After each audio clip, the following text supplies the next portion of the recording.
getting some show tips this weekend. We had Morton Downey Jr. No, the we first certainly day, did. and we even had the president for you, kind of. Yes. But I thought that I should add a suggestion or two. I can help her out, and this is something that works both on Good Morning America and on this show, and that's that you have to have hot bookings. I mean, it's very important. You're dead without them. Hot bookings. Hot, hot. You're right. We have got to have hot. That's why I have brought along today some people that fit that bill.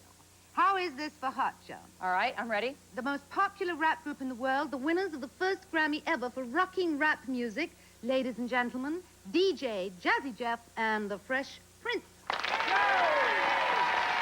right, our first guest is a friend of Joan's, and she rarely does interviews. Well, that's true. But when I called her, she said that she'd be delighted to be on this show. In fact, after the past 2 days, Joan, I feel quite confident. So would you mind if I gave this interview a shot by myself? I think that's great. All right, let's change seats, okay?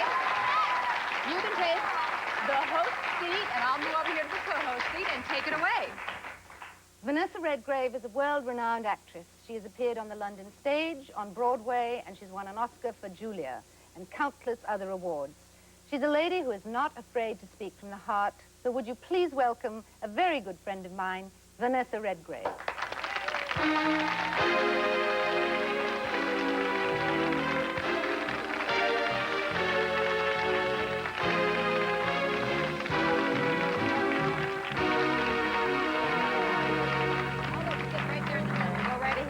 Thank you.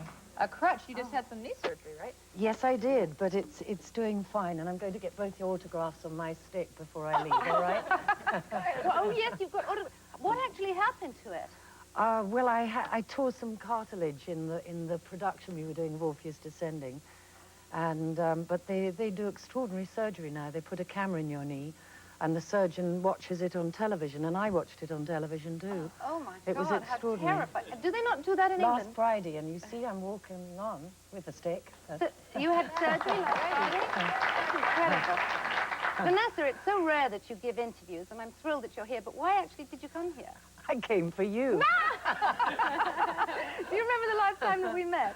Yes, I do. The last time we met, we were, in a way, competing with each other, which I'm sure we never would be any other time. And you won hands down. Your mini-series was Sins. Yes. And Yours my was Peter the mini-series Great. was Peter the Great. And you won. Oh, and well. I came to your house and saw it, and that was the last time we met. Oh, that's And it was right. too long ago, so I wanted to come and see you again. You are sweet. Yes, we And don't meet see you you in too. London. I'll sign the stick. We had some interesting people on earlier. We had Liz Smith and we had Jean Wolfe, and we were talking about gossip and how they sort of come and take over our lives or try to. Does it bother you when they write things about your personal life in the newspapers? Or Well, you know, there's not a blanket answer to that. no? I mean, if it's like so-and-so has a daughter and a son and her husband and her grandparents were, I mean, who would mind? Of course not. Exactly, but they make things up. sometimes things are said which are not true or speculation, and then we all mind, don't we? Oh, absolutely. But, you know, you're somebody who's not afraid to speak her mind, and I really admire that because, you know, a lot of people don't understand that, particularly from women.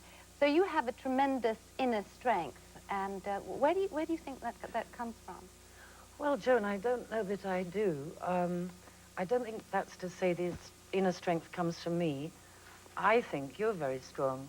Wow. And anybody who's read your autobiographies about your days when you were starting as an actress and in films and everything would admire you for the same thing. No, they would. I'm being really serious because you had a very tough time of it, as a lot of actors and actresses do, but people often don't know what a tough time we do have. Well, I do think that's something that people don't understand about actors. But where do you get your strength? You just get your strength from feeling this is something you must do, and then you find that other people have got the same sort of standards, and you meet each other and you say, well done. And it's a bit difficult now, but, well, keep going, don't give up. Yes. Don't they say that to you? Yes, they do. Well, they say that sort of You know, thing, you're and they wonderful say it because to you've you, got such strong opinions about so many issues. Have you ever thought about having your own show about, you know, going on and being able to talk about the major issues, for example, that concern you, the things that go on in the world today? I haven't ever thought of that. What does interest me is making documentaries so that other people who never get a chance to say what's on their minds would have a chance. I do have a chance to say what I feel, in the right time and the right place.